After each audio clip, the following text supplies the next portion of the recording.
Hey ninjas, welcome back to JavaScript Ninjas. Today, we're going to solve a super common interview question: write a function to check whether given string is palindrome.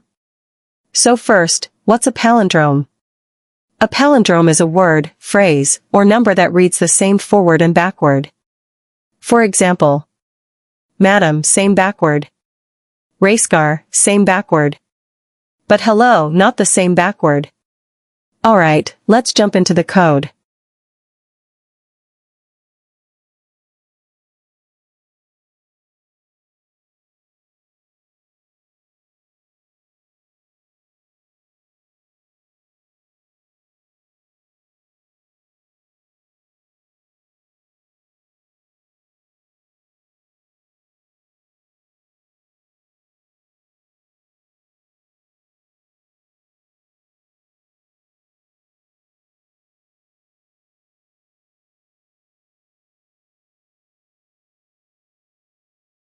That's it. Here, we turned the string into lowercase, then used a simple for loop to build its reverse one character at a time. Now, you can try this with any word or number you want.